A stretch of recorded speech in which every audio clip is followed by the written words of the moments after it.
বাল দিৱস মোৰ অগ্ৰজ সাগৰিকাবাই আপোনালোকৰ আগত দাবী ধৰিলে যে 4জন শিশু বুলি ক'ব লাগিব 4জন শিশু অৰ্থাৎ সাহিত্যজা অজিত সিং সাহিত্যজা জুৰাৰ সিং আৰু ফাতে সিঙৰ বীৰত্ব আৰু আত্মত্যাগৰ তেওঁলোকক সন্মান জনোৱাৰ উদ্দেশ্যে এই বীৰ বাল দিৱস উদযাপন কৰা হয়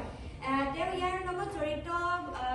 গোটেই কথাখিনি আপোনালোকৰ আগত ক'লে কিন্তু মই এটা কথা ক'ব বিচাৰিছোঁ যে আজিৰ দিনততো এই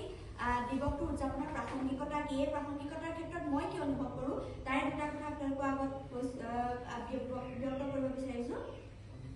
আচলতে বীৰ বাল দিৱস এটা মানে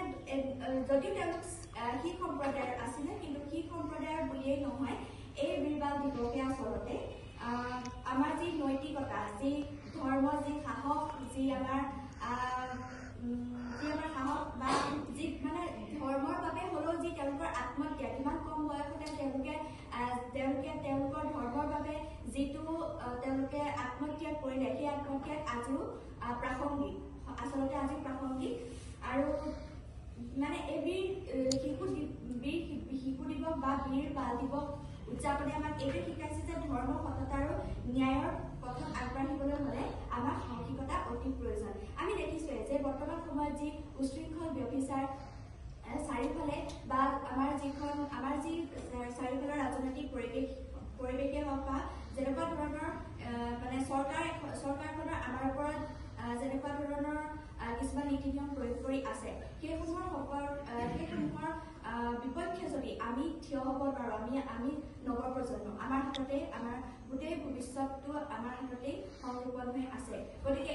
এই মুহূৰ্তত যদি আমি নিজে এই বিষয়ে চকু মুদা কৰি ভাও জুৰি থাকোঁ তেতিয়াহ'লে কিন্তু মানে আমাৰ যি সপোন আছে বা আমাৰ দেশখনক লৈ যেনেকুৱা ধৰণৰ কিছুমান সপোন আছে বা আমি যেনেকুৱা হ'ব লাগে সেই চকু মুদা কৰি ভাও জুৰি থাকিলে নহ'ব এই ক্ষেত্ৰত তেওঁলোকক আদৰ্শ বুলি আমি ক'ব পাৰোঁ গতিকে তেওঁলোকৰ যি নৈতিকতা তেওঁলোকৰ যি আত্মত্যাগ সেই আত্মত্যাগক আমি শিৰে নমন কৰিছোঁ তেওঁলোকৰ যি আদৰ্শ সেই আদৰ্শ